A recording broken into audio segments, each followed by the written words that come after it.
नमस्कार, जय हिंद, वंदे मातरम। दोस्तों, स्वागत है आप सभी लोगों का अपने चैनल अमन सर जी पे। ठीक है। और आज हम लोग 30 प्रश्नों की श्रृंखला लेकर के आए हैं, जो कि सी टेट 2013 के ये हिंदी के क्वेश्चंस हैं। ठीक है। आइए हम लोग शुरुआत करते हैं। आशा है आपका प्रिपरेशन बहुत अच्छा चल रहा होगा और आपके एग्जाम में बहुत ज्यादा टाइम नहीं बचा हुआ है। तो आप जरूर शॉर्ट नोट्स बना करके और प्रैक्टिस सेट आप शुरू कर दीजिए। आपका बेस थोड़ा थोड़ा तैयार तो हो ही गया होगा। ठीक है। आइए, क्वेश्चन नंबर 1 देखिए। एक भाषा शिक्षक के लिए सर्वाधिक महत्वपूर्ण है। भाषा का आकलन, बच्चों को भाषा प्रयोग के अवसर उपलब्ध कराना, भाषा की त्रुटि के प्रति कठोर रवैया अपनाना, भाषा की पाठ्य पुस्तक। तो इसका सही उत्तर हो जाएगा बच्चों को भाषा प्रयोग के अवसर उपलब्ध कराना। ठीक है। और देखिए, भाषा सीखने में बच्चों को जितनी अधिक अवसर मिलते हैं, उनका भाषा कौशल उतना ही अधिक विकसित और प्रभावी होता है। आप खुद भी देख लीजिएगा, अगर किसी बच्चे को बार बार बोलने का मौका मिलता है, तो वो उसकी भाषा दिन प्रतिदिन सुधरती ही जाती है। और अगर आप थोड़ा सा हट करके समझना चाहें, जैसे कि कोई बच्चा है जो किसी शब्द को नहीं बोल पाता है, या किसी अक्षर को बोलने में उसको प्रॉब्लम होती है, तो अगर आप बार बार उसको अवसर देते हैं बोलने का, तो एक टाइम ऐसा आता है कि वो एकदम करेक्ट जो प्रोनाउंसिएशन है वो करता है। ठीक है। नेक्स्ट क्वेश्चन देखिए। भाषा की कक्षा में एक शिक्षक बच्चों से क्या अपेक्षा करता है? संस्कृत निष्ठ भाषा में ही उत्तर दे। बच्चे अपनी मातृभाषा का बिल्कुल भी प्रयोग न करें। बच्चे सवालों से के बंधे बधाए उत्तर न दे। बच्चे सवालों के बंधे बधाए उत्तर दे। तो देखिए, इसका सही उत्तर हो जाएगा कि बच्चे सवालों के बंधे बधाए उत्तर न दे। मतलब देखिए, बच्चा, अगर कोई भी बच्चा है, तो अगर आप उसको मातृभाषा में बोलने से रोक देंगे, तो वो फिर बोलेगा ही नहीं, क्योंकि जो वो अपने मम्मी से सीखा है जो भाषा को, तो वो उस भाषा में सहज महसूस करेगा। तो पहली चीज तो ये है कि बच्चे को उस भाषा में बोलने का अवसर देना चाहिए। दूसरी चीज ये, बंधे बताए उत्तर नहीं देना है। अब खुले एकदम मतलब स्वतंत्र रूप से जो तुम्हारी मर्जी हो उससे रिलेटेड बोलो, जितना बोल सकते हो। अगर ये फ्रीडम है उसको और उस चीज में हेजिटेशन नहीं हो रहा है, तो वो जो है उसका ग्रोथ अच्छा होगा। ठीक है। और संस्कृत निष्ठ भाषा में ही उत्तर दें। देखिए, कभी भी एजुकेशन को टफ बनाना पर्पज नहीं होता है कक्षा में। मेन पर्पज ये होता है कि बच्चा जो है उसका डेवलपमेंट अच्छे से हो, उसको चीजें अच्छे से समझ में आए। इसीलिए जो नई शिक्षा नीति है वो जो है त्रिभाषा स्तर पे बनी हुई है। ठीक है। एक तो पहली चीज तो ये कि मातृभाषा हो गया, एक हिंदी हो गई। ठीक है। और एक कोई लैंग्वेज जो जो वो प्रीफर करते हो। तो देखिए, इसका एक्सप्लेनेशन देख लिए।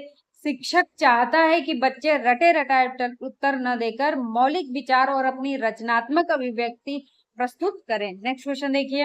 भाषा स्वयं में क्या है? देखिए, एक नियमबद्ध व्यवस्था है, एक जटिल चुनौती है, एक विषय मात्र है, या फिर संप्रेषण का एक मात्र साधन है। तो इसका सही उत्तर हो जाएगा कि एक नियमबद्ध व्यवस्था है। देखिए, भाषा का क्या है, अपना एक व्याकरण होता है। ठीक है। एक नियम होता है। ऐसा नहीं है कि आप आपकी मर्जी जैसे मन करे वैसे आप बोलेंगे और वो शुद्ध होगा, नहीं होगा। क्योंकि उसकी एक शैली है बोलने की, उसका एक व्याकरण है, उसमें व्यवस्थित ढंग से नियमबद्ध तरीके से पिरोया गया है शब्दों को। तो वो देखना पड़ेगा। ठीक। जटिल चुनौती है, जटिल चुनौती तो नहीं है, प्रैक्टिस वगैरह से ये चीजें सही हो जाती हैं। जितना अवसर मिलेगा भाषा में, उतना ज्यादा आपके भाषा में निखार आती है। और एक विषय मात्र है, भाषा कभी भी एक विषय मात्र नहीं हो सकता है। भाषा इनफैक्ट किसी और सब्जेक्ट को पढ़ने का एक माध्यम कह सकते हैं आप। जैसे अगर मान लीजिए आप फिजिक्स भी पढ़ते हैं, तो फिजिक्स की जो लैंग्वेज है वो तो आपका जो मीडियम होगा हिंदी है, तो हिंदी हिंदी में आप पढ़ेंगे, वो लिखा होगा। ठीक है। उसके अपने शब्द होंगे, लेकिन आप पढ़ेंगे और समझेंगे भाषा जो है वो हिंदी में ही पढ़ेंगे। ठीक है ना? समझ में आ गई बात? भाषा अपने व्याकरण और स्वरूप के अनुसार एक सुव्यवस्थित तथा नियमबद्ध प्रणाली के तहत कार्य करती है। ठीक। नेक्स्ट क्वेश्चन देखिए। भाषा का प्रयोग केवल मुद्रित सामग्री में होता है, या फिर जीवन के विभिन्न संदर्भों में होता है, या केवल परीक्षा में होता है, या केवल पाठ्य पुस्तक में होता है? तो देखिए, भाषा का जो प्रयोग है जीवन के विभिन्न संदर्भों में होता है। ठीक है। भाषा केवल किताबों तक सीमित नहीं है, बल्कि मनुष्य इसका प्रयोग दैनिक जीवन के हर संदर्भ में करता है। नेक्स्ट क्वेश्चन देखिए, बच्चे अपने परिवेश में स्वयं भाषा अर्जित करते हैं। इसका एक निहितार्थ यह है कि बच्चे को केवल लक्ष्य भाषा का ही विशेष उपलब्ध कराया जाए, बच्चे को अत्यंत सरल भाषा का परिवेश उपलब्ध कराया जाए, बच्चों को बिल्कुल भी भाषा ना पढ़ाई जाए, बच्चों को समृद्ध भाषाई परिवेश उपलब्ध कराया जाए। तो देखिए, जहां पे भी नेगेटिव टर्म्स आ गए उसको हमको सबसे पहले एलिमिनेट कर देना है। जैसे बच्चों को बिल्कुल भी भाषा ना पढ़ाई जाए, अगर भाषा ही नहीं सीखेगा तो फिर कोई और सब्जेक्ट वो पढ़ने में अक्षम रहेगा, ठीक है। क्योंकि हर एक सब्जेक्ट, जितनी भी सब्जेक्ट हैं, आपको एक लैंग्वेज तो आना ही चाहिए, ठीक। दूसरी चीज ये बोला हुआ है में कि बच्चों को केवल लक्ष्य भाषा का ही परिवेश उपलब्ध कराया जाए, ये भी सही नहीं लग रहा है, ठीक है। बच्चों को समृद्ध भाषाई परिवेश उपलब्ध कराना चाहिए, तो ये भी नहीं, ये सही हो सकता है, ठीक है। बच्चों को समृद्ध भाषाई परिवेश उपलब्ध कराया जाए, ठीक है। बच्चों को अत्यंत सरल भाषा का परिवेश उपलब्ध, ये भी सही नहीं है, अत्यंत सरल नहीं होना चाहिए, बच्चों को समृद्ध भाषाई परिवेश उपलब्ध कराया जाए, ठीक है। अब देखिए, समृद्ध और विशेषता पूर्ण परिवेश, जो भाषाई परिवेश मिलने से बच्चे सहज और स्वाभाविक रूप से भाषा को अर्जित कर लेते हैं, ठीक है। तो नेक्स्ट क्वेश्चन देखिएगा। हाँ, आ जाओ। देखिए, क्वेश्चन बोला है कि भाषा सीखने का उद्देश्य है, क्या है? दूसरों की बात समझना सीखना, अपनी बात की पुष्टि के लिए तर्क देना, विभिन्न स्थितियों में भाषा का प्रभावी प्रयोग करना, या अपनी बात कहना सीखना। तो इसका सही उत्तर हो जाएगा कि परिस्थिति, मतलब कई तरह की परिस्थितियां आपको आएंगी, तो विभिन्न परिस्थितियों में भाषा का प्रभावी प्रयोग करना, ठीक है। आपको देखिए, शब्दों की बहुत ज्यादा इंपॉर्टेंस है। आपको अगर अभी कोई बोल दे कि आप तुम कितना भी पढ़ लो नहीं होगा सिलेक्शन, तो आपका पढ़ने से थोड़ा सा मन हट जाएगा। या अगर आप उसी को दूसरे तरीके से ले लें कि तुम जो बोले हो उसका जस्ट हम अपोजिट करके दिखाएंगे, ठीक है। तो वो चीज, या फिर कोई घर में देखते होंगे मम्मी पापा लोग, स्पेशली मम्मी पापा ही, बाकी तो कोई ऐसा नहीं होता, अगर बड़ा भाई बहन है तो वो, ठीक है, कि बेटा पढ़ो तुमसे हो जाएगा। मैंने देखा है तुमसे वीक वीक बच्चों को सिलेक्शन लेते हुए, तो फिर उसका भी अलग से प्रभाव पड़ता है कि यार मैं, मतलब मेरे अंदर वो कैपेसिटी है, ठीक है। तो देखिए, भाषा शिक्षण का मुख्य उद्देश्य बालक को जीवन की विभिन्न परिस्थितियों में प्रभावी संप्रेषण के योग्य बनाना है। नेक्स्ट क्वेश्चन देखिए, भाषा अर्जन में महत्वपूर्ण है भाषा का शिक्षक, भाषा के विभिन्न विभिन्न रूपों का प्रयोग, भाषा का व्याकरण, पाठ्य पुस्तक। तो देखिए, भाषा अर्जन में सबसे महत्वपूर्ण जो है भाषा के विभिन्न रूपों का प्रयोग है, ठीक है। तो क्या बोलते हैं कि भाषा अर्जन प्रक्रिया में भाषा के विविध रूपों और संदर्भों का प्राकृतिक अनुभव होना सबसे अधिक महत्वपूर्ण होता है। नेक्स्ट क्वेश्चन देखिए, बच्चों की भाषाई संबंधी क्रमिक प्रगति का लेखा जोखा करना किससे संभव है? मौखिक परीक्षण, पोर्टफोलियो, उत्तर पुस्तिकाओं, लिखित परीक्षण। तो अब देखिए, बच्चों की भाषाई संबंधित क्रमिक परीक्षण का लेखा जोखा पोर्टफोलियो में होता है, ठीक है। आप पोर्टफोलियो एक होगा, आप ऐसे भी यूट्यूब पे भी सर्च करेंगे तो जो भी टीचर्स होंगे कई सारे होंगे, कभी मैं भी अपनी क्लास में दिखा दूंगी आपको पोर्टफोलियो अपना वाला, ठीक है। देखिए, पोर्टफोलियो में बच्चे के समय के साथ कुछ हुए क्रमिक विकास और भाषा प्रदर्शन का संपूर्ण व्यवहारिक रिकॉर्ड होता है, ठीक है। तो एक पोर्टफोलियो टाइप का होता है, उसमें बच्चे का एकदम क्रमिक विकास उसमें लिखना होता है, ठीक है। आप भी टीचर बनिए, आपको भी ये सब देखने को मिलेगा, और ये मतलब करना ही होता है आपको, ठीक है। तो क्रमिक विकास और भाषा प्रदर्शन का संपूर्ण व्यवहारिक रिकॉर्ड इसमें होता है, और ये टोटली बच्चों के बारे में होता है। नेक्स्ट क्वेश्चन देखिए, भाषा की पाठ्य पुस्तकें साध्य हैं, भाषा सीखने का एकमात्र साधन है, या अभ्यास परक ही होनी चाहिए, या फिर साधन है, ठीक है। देखिए, भाषा की पाठ्य पुस्तकें क्या है? साधन है ना। पाठ्य पुस्तकें क्या, एकमात्र साधन गलत हो जाएगा, ठीक है। साधन है, पाठ्य पुस्तक अधिगम का अंतिम लक्ष्य यानी साध्य न होकर भाषा कौशल विकसित करने का एक उपयोगी उपकरण या साधन मात्र है। ठीक है, नेक्स्ट क्वेश्चन देखिए। पत्र पत्रिकाएं भाषा सीखने में बाधक हैं, त्रुटियों को बढ़ावा देती हैं, बड़ों के पढ़ने की वस्तु है या साधक है। देखिए ये इजी क्वेश्चंस आ गया और हर पेपर में आपको कुछ क्वेश्चंस ऐसे दिखेंगे। ठीक है, तो पत्र पत्रिकाएं भाषा सीखने में क्या है, साधक है। ठीक है, तो पत्र पत्रिकाएं प्रामाणिक सामग्री प्रदान करके बच्चों में पठन रुचि और भाषा ज्ञान बढ़ाने में साधक की भूमिका निभाती हैं। नेक्स्ट क्वेश्चन देखिए। बच्चों की भाषा के आकलन का सर्वाधिक प्रभावी तरीका है लिखित परीक्षा, प्रश्नों के उत्तर देना, प्रश्न पूछना और पढ़ी गई सामग्री पर प्रतिक्रिया व्यक्त करना, श्रुत लेख। देखिए बच्चों की भाषा के आकलन का सबसे प्रभावी तरीका क्या हो जाएगा, क्या आप उससे प्रश्न पूछिए और पढ़ी गई सामग्री पर प्रतिक्रिया व्यक्त करवाइए। ठीक है ना, तो प्रश्न पूछने और अभिव्यक्ति देने से बच्चों की मौलिक सोच तथा समझ का सटीक वास्तविक मूल्यांकन होता है। आप देखिए अगर सच में आपको चाहिए कि मतलब बच्चे का डेवलपमेंट करना है, तो आप जितना ज्यादा स्पेस देंगे उसको क्लास में, मतलब पर्टिकुलर बच्चे को जितना आप अवसर दे रहे हैं क्लास में, उसका ग्रोथ उतना अच्छा होगा। और मैं अपने क्लास का भी बता सकती हूँ आप लोग को कि वीक से वीक बच्चा कम से कम कुछ नहीं होगा तो उसकी राइटिंग सही होएगी और जो कविताएं होती हैं वो याद रहेगा, क्योंकि क्लास में बारी बारी से और थोड़ा सा भी अगर अच्छा लिख दे तो उसको अप्रिशिएट कर देना है। प्लस क्लास में चलो आओ तुम कुछ जो तुमको आता है वही सुनाओ। ठीक है, और जब जो सुना के जाए एक लाइन भी भूल भी जाए तभी भी ताली बजवा दीजिए। ये मतलब अवसर उसको देंगे ना जितना ज्यादा, तो उसका उतना ज्यादा डेवलपमेंट होगा। ठीक है, नेक्स्ट क्वेश्चन देखिए।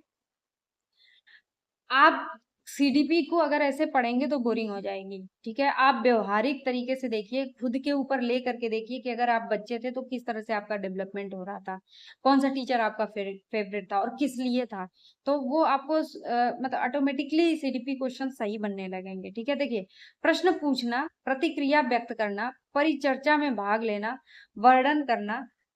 अब ये सब चीजें क्या है, देखिए केवल साहित्यिक गतिविधियां हैं, भाषा आकलन के तरीके मात्र हैं, भाषा सीखने सिखाने तथा आकलन के तरीके हैं, केवल शिक्षण पद्धति है। तो देखिए प्रश्न पूछना, प्रतिक्रिया व्यक्त करना, परिचर्चा में भाग लेना, ये सब भाषा सीखने सिखाने तथा आकलन के तरीके हैं। ठीक है ना, तो ये सभी क्रियाकलाप बच्चों के भाषा अधिगम को समृद्ध करने के साथ साथ उनकी दक्षता के मूल्यांकन के साधक हैं। नेक्स्ट क्वेश्चन देखिए। बहुभाषा भाषिक एवं बहुसांस्कृतिक कक्षा में देखिए क्या होता है, बच्चों को मातृभाषा का प्रयोग वर्जित होना चाहिए। बच्चों की मातृभाषा को समुचित सम्मान स्थान देते हुए मानक भाषा से भी परिचित कराना चाहिए। बच्चों को केवल मानक भाषा के प्रयोग के लिए ही पुरस्कृत करना चाहिए। बच्चों की मातृभाषा का ही सदैव प्रयोग किया जाना चाहिए। तो देखिए आप मातृभाषा का प्रयोग सदैव नहीं कर सकते हैं। ठीक है, और या फिर केवल मानक भाषा जो जो आप भाषा सिखाना चाह रहे हैं वही प्रयोग करें, वो भी सही नहीं है। और मातृभाषा को आप वर्जित करके आप बच्चे को कुछ भी नहीं सिखा सकते हैं। तो इसका सही उत्तर हो जाएगा कि बच्चों की मातृभाषा को समुचित सम्मान देना चाहिए। ठीक है, स्थान देते हुए जो माँ का लैंग्वेज है, ठीक है, मातृभाषा जो है उसको स्थान देते हुए मानक भाषा से उसको परिचित कराइए, आपको उसका रिजल्ट पॉजिटिव मिलेगा। ठीक है, देखिए मातृभाषा को सम्मान देने से बच्चों का आत्मविश्वास बढ़ता है और धीरे धीरे वे मानक भाषा भी आसानी से सीख जाते हैं। ठीक है, नेक्स्ट क्वेश्चन देखिए।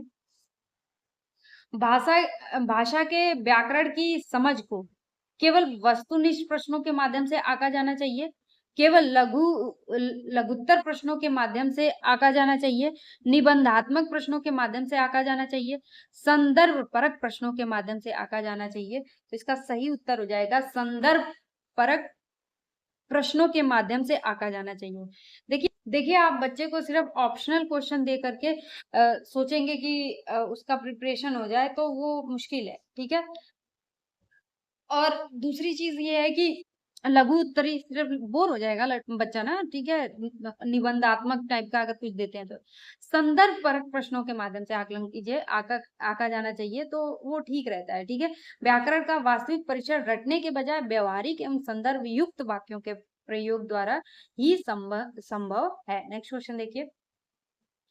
निम्नलिखित में से कौन सा भाषा शिक्षण का उद्देश्य है? निजी अनुभवों के आधार पर भाषा का सृजनशील प्रयोग करना, भाषा सीखते समय त्रुटियां बिल्कुल न करना, भाषा की बारीकी और सौंदर्य बोध को सही रूप से समझने की क्षमता को प्रोत्साहित करना, भाषा के व्याकरण सीखने पर बल देना। देखिए, भाषा शिक्षण का उद्देश्य क्या होगा कि भाषा की बारीकी और सौंदर्य बोध को सही रूप से समझने की क्षमता को प्रोत्साहित करना, इसका सही उत्तर हो जाएगा। ठीक है, देखिए, भाषा की सूक्ष्मता, गहराई और उसके सौंदर्य को समझना ही भाषा शिक्षण का सबसे प्रमुख एवं मुख्य उद्देश्य होता है। ठीक है, देखिए, आप बहुत अच्छे से हमारा वीडियो देख रहे हैं, लगातार मैं देख रही हूँ कि व्यूज वगैरह बढ़ रहे हैं। ठीक है, और इसके लिए बहुत सारा थैंक यू आप सभी लोगों को।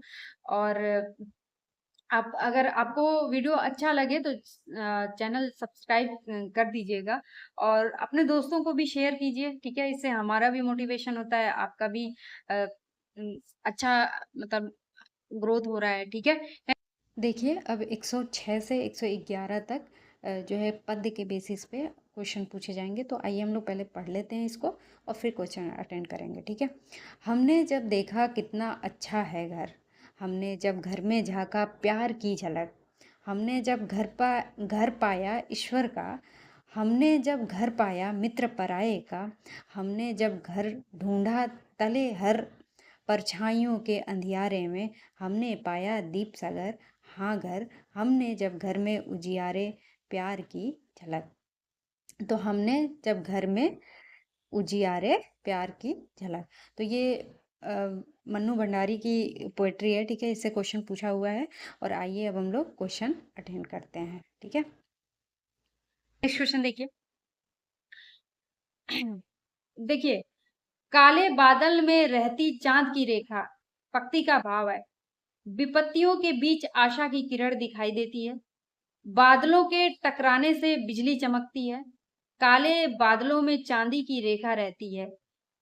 अंधेरे के बाद प्रकाश आता है। ठीक है, तो काले बादल में रहती चांद की रेखा, इसका मतलब है कि विपत्तियों के बीच आशा की किरण दिखाई देती है। ठीक है, देखिए, तो आप एक बार फिर से पढ़ के देखिएगा जो लिखा हुआ है उसमें। तो देखिए, चांद की रेखा अंधकार और कठिनाइयों के बीच आशा, सकारात्मक और उज्जवल भविष्य का प्रतीकात्मक संकेत प्रस्तुत करती है। नेक्स्ट क्वेश्चन देखिए। काले बादल प्रतीक हैं जातिगत वैमनस्य के, मानसून द्वारा आने वाली खुशहाली के, तूफान के, गर्मी से मुक्ति के।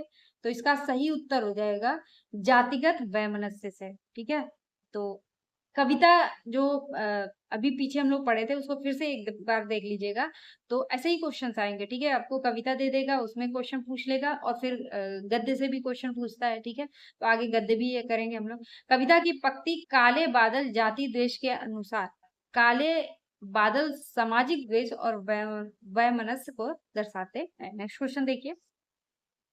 काले बादल में रहती चांद की रेखा में कौन सा अलंकार है? काले बादल में रहती चांद की रेखा, तो रूपक अलंकार है, उत्प्रेक्षा अलंकार है, श्लेष अलंकार है, उपमा अलंकार है। तो इसका सही उत्तर हो जाएगा कि श्लेष अलंकार। ठीक है ना, देखिए, श्लेष अलंकार में क्या होता है कि एक ही शब्द या पंक्ति की परिस्थिति अनुसार कई अर्थ होते हैं। ठीक, तो बादल विपत्ति, बादल का मतलब यहाँ पे क्या है? विपत्ति से, और चांद की रेखा का मतलब क्या है? आशा से है। तो शब्द एक ही है, लेकिन इसका मतलब क्या हो गया? बादल का सिर्फ मतलब बादल नहीं है, विपत्ति है। चांद की रेखा का मतलब चांद की रेखा नहीं है, चांदी चांदी की रेखा नहीं है। ठीक है ना, इसका मतलब है आशा की किरण। ठीक है, तो यहाँ पे कौन सा अलंकार हो जाएगा? श्लेष अलंकार। ठीक है, उपमा, अगर किसी की उपमा दी जा रही होगी कि तो जो है वहां पे उपमा अलंकार होता है। ठीक है, नेक्स्ट क्वेश्चन देखिए। निम्न में से बादल का पर्यायवाची शब्द नहीं है। जलद, घन, पयोधर, जलज। ठीक है, तो इसका सही उत्तर हो जाएगा जलज। देखिए, जलज का अर्थ तो कमल होता है, जल में जन्म लेने वाला। तो जबकि जलद, घन और पयोधर क्या है? बादल के पर्यायवाची है। नेक्स्ट क्वेश्चन देखिए। स्वतंत्रता का विलोम शब्द है गुलाम, परतंत्रता, पराधीनता, परतंत्र। तो स्वतंत्रता का क्या हो जाएगा? परतंत्रता। ठीक है ना? तो स्वतंत्रता मतलब क्या होता है? आजादी का सटीक व्याकरणीय विलोम शब्द परतंत्रता यानी दूसरों के अधीन होना होता है। नेक्स्ट क्वेश्चन देखिए। कवि क्या सुनने और देखने की बात कहता है? बिजली को, आशा की किरण को, निराशा को, बादलों को। तो कवि क्या सुनने और देखने की बात करता है? तो वो जो है ना, आशा की किरण को देखने और सुनने की बात करता है। ठीक है ना? कभी काले बादलों यानी कठिनाइयों के बीच छिपी हंसी हुई चांदी की रेखा यानी आशा की किरण देखने सुनने की बात कहता है। ठीक है? नेक्स्ट आइए, क्वेश्चन अटेम्प्ट करने से पहले हम लोग गद्यांश पढ़ लेते हैं। ठीक है? मुझे मालूम नहीं था कि भारत में तितलियों का नाम की भी कोई जगह है, जहां हमारे देश के समसामयिक इतिहास का एक विस्मयकारी पन्ना लिखा जा रहा है। उस समय तक के बारे में मुझे इतनी जानकारी थी कि वहां पर एक स्वावलंबी विकास केंद्र चल रहा है, जिसे स्थानीय ग्रामवासी स्त्री पुरुष मिलकर चला रहे हैं। मुझे वहां जाने का अवसर मिला। ठीक है? बस्ती क्या थी? कुछ पुराने और कुछ नए छोटे छोटे घरों का झुरमुट था। वहां एक सज्जन ने बताया कि एक सुशिक्षित तथा उसके दो साथियों ने मिलकर 1972 में सामाजिक कार्य तथा शोध संस्थान जैसे HWRC की स्थापना की थी। HWRC की स्थापना की थी। मेरे मन में संदेह उठने लगे थे। आज के जमाने में वैज्ञानिक उपकरणों के बिना तरक्की मुमकिन नहीं है, उनसे कटकर नहीं। वे सज्जन कहने लगे, हमारे गांव सदियों से बसे हैं। जरूरत इस बात की है कि हम परंपरागत जानकारी को नष्ट न होने दें। यह हम बाहर की जानकारी से भी लाभ उठाते हैं, पर मूलतः स्वावलंबी बनना चाहते हैं। मुझे महात्मा गांधी के कथन याद आ रहे थे। वे बोले, यह संस्थान गांधी जी की मान्यताओं के अनुरूप चला है। सदा सादापन, कर्मठता, अनुशासन और सहभागिता। आत्मनिर्भरता का मतलब है ग्रामवासी अपनी बुनियादी आवश्यकताओं की वस्तुओं का उत्पादन स्वयं करें। ठीक है? और ये जो है एक तीर्थ यात्रा स्रोत भीष्म सारणी से है। ठीक है? तो आइए हम लोग आगे का प्रश्न अटेंड करते हैं। अभी एक बार रीडिंग लगा लीजिएगा। ठीक है? क्वेश्चन देखिए। सामाजिक कार्य तथा शोध संस्थान का उद्देश्य क्या था? उद्देश्य था तो उन्हें केवल अनुशासित करना था, उन्हें स्वावलंबी एवं आत्मनिर्भर बनाना था, या फिर उन्हें प्राचीन परंपराओं से परिचित कराना था, या फिर ग्रामवासियों को देश विदेश की जानकारी प्रदान करना था। तो सामाजिक कार्य तथा शोध संस्थान का उद्देश्य क्या था? आप अगर गद्य पढ़े होंगे तो इसका मतलब था कि उन्हें स्वावलंबी एवं आत्मनिर्भर बनाना था। ठीक है? तो उसमें एक लाइन लिखी हुई है। ठीक है ना? तो संस्था का प्राथमिक लक्ष्य ग्रामीण लोगों का कौशल विकास करके उन्हें स्वावलंबी तथा आत्मनिर्भर जीवन देना था। नेक्स्ट क्वेश्चन देखिए।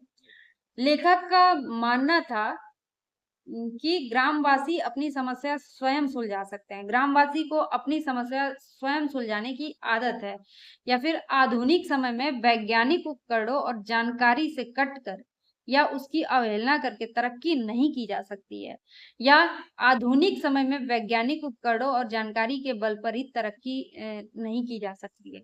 तो लेखक का मानना तो ये था कि आधुनिक समय में अगर वैज्ञानिक उपकरण से और जानकारी से अगर कट गए, मतलब उसकी अवहेलना कर दिए, तो फिर तरक्की नहीं की जा सकती है। ठीक है ना? लेखक के अनुसार वास्तविक प्रगति के लिए आधुनिक वैज्ञानिक तकनीक, कड़ों और ज्ञान का उपयोग अत्यंत आवश्यक है। ठीक है? आप रूढ़िवादी नहीं हो सकते हैं। ठीक है? तो इस गद्य में मतलब आप एक बार फिर से मैंने जो पढ़ा है उसको एक बार फिर से आप भी गद्य को पढ़ करके इत्मीनान से आप अटेम्प्ट करेंगे सारे क्वेश्चन। गद्य और पद्य के तो क्वेश्चन इजीली हो सकते हैं, और भाषा जो है सीटेट में स्कोरिंग है, तो इस बात पे ध्यान दीजिएगा। सीडीपी भाषा ये स्कोरिंग है। ठीक है? नेक्स्ट क्वेश्चन देखिए। संस्थान के निर्णय और संचालन में आधारभूत भूमिका इनमें से किसकी है? केवल गरीब और दलित महिलाओं की, उस गांव में रहने वाले सभी लोगों की, गांव प्रधान की, संस्थापक की? देखिए, संस्था के निर्णय और संचालन में आधारभूत भूमिका इनमें से किसकी है? तो जो भी संस्था है, संस्था के निर्णय और संचालन का क्या होगा, उस गांव में रहने वाले सभी लोगों की भूमिका होगी ना। अगर देखिए संस्थान की लोकतांत्रिक व्यवस्था में, लोकतांत्रिक वर्ड पे ध्यान दीजिएगा, ठीक है, व्यवस्था में गांव के सभी निवासियों की सहभागी भूमिका निर्णय लेने में शामिल थी, ठीक है। नेक्स्ट क्वेश्चन देखिए, आत्म उपसर्ग किस शब्द में नहीं है? आत्मसम्मान, आत्मीय, अ, परमात्मा और आत्मनिर्भर, ठीक है। तो उपसर्ग बोला है ना, तो इसमें क्या हो जाएगा, परमात्मा में, ठीक है ना। देखिए परमात्मा शब्द में परम मूल शब्द हो गया और आत्मा का रूप है, ठीक है, इसमें मूल शब्द से आत्मा उपसर्ग नहीं लगा हुआ है, ठीक है। तो नेक्स्ट क्वेश्चन देखिए, लेखक के अनुसार तिलोनिया गांव में हमारे देश के आजकल के इतिहास का विस्मयकारी पन्ना लिखा जा रहा है। इसका कारण है वह एक स्वावलंबी विकास केंद्र चल रहा वहाँ एक स्वावलंबी विकास केंद्र चल रहा है। वहाँ के लोग अनुदान पर आश्रित हैं। केंद्र में इतिहास पर विस्मय आदि शोध किया जा रहा है। तिलोनिया गांव पिछड़े गांव के रूप में जाना जाता है। तो देखिए लेखक के अनुसार तिलोनिया गांव में हमारे देश के आजकल के इतिहास का विस्मयकारी पन्ना लिखा जा रहा है। इसका कारण है वहां एक स्वावलंबी विकास केंद्र चल रहा है, ठीक है ना। तो देखिए तिलोनिया में बिना बाहरी मदद के आत्मनिर्भरता और स्वावलंबन का एक अनूठा सफल प्रयोग व केंद्र संचालित हो रहा है। तो इसका रीजन यही हो सकता है, ठीक है। नेक्स्ट क्वेश्चन देखिए, शताब्दी समाज का उदाहरण है। शताब्दी जो है किस समाज का उदाहरण है, ठीक है, द्विवीय समाज, तत्पुरुष, या फिर अव्ययी भाव, या बहुब्रीहि। तो इसका सही उत्तर हो जाएगा द्विवीय। देखिए जहां कहीं भी आपको गिनती दिख जाए, ठीक है, शताब्दी में क्या है, 100 अब्दों यानी वर्षों का समूह का पहला पद संख्यावाचक है, और जब भी कभी भी पहला पद अगर संख्यावाचक है तो द्विगु समास हो जाएगा, और कुछ एक्सेप्शंस तो एग्जिस्ट करते हैं, उसको देख लीजिएगा। नेक्स्ट क्वेश्चन देखिए, गांधी जी को मान्यता नहीं देते हैं, ठीक है। गांधी जी किस चीज को मान्यता नहीं देते हैं? कर्मठता को, अकर्मण्यता को, सादापन को, आत्मनिर्भरता को। तो देखिए अकर्मण्यता को गांधी जी मान्यता नहीं देते हैं।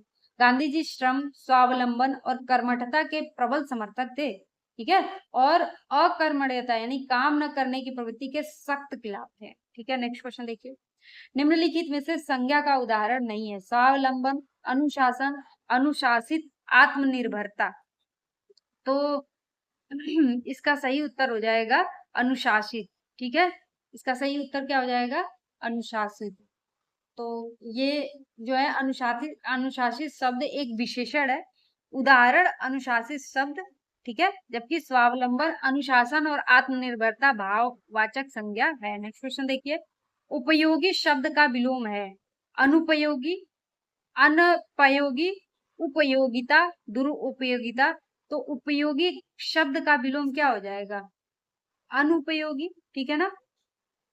उपयोगी यानी काम में आने वाला, में अन उपसर्ग लगाने से इसका सही विपरीतार्थक शब्द अनुपयोगी बनता है, ठीक है। तो thank you so much video पूरा देखने के लिए। आशा है आज के प्रश्न आपको समझ में आए होंगे अच्छे से और आपकी प्रिपरेशन अच्छी चल रही होगी। अगर वीडियो अच्छा लगा हो तो हमारे चैनल को जरूर लाइक कीजिए, सब्सक्राइब कीजिए और शेयर कीजिए, ठीक है। मिलते हैं हम लोग नेक्स्ट क्लास में।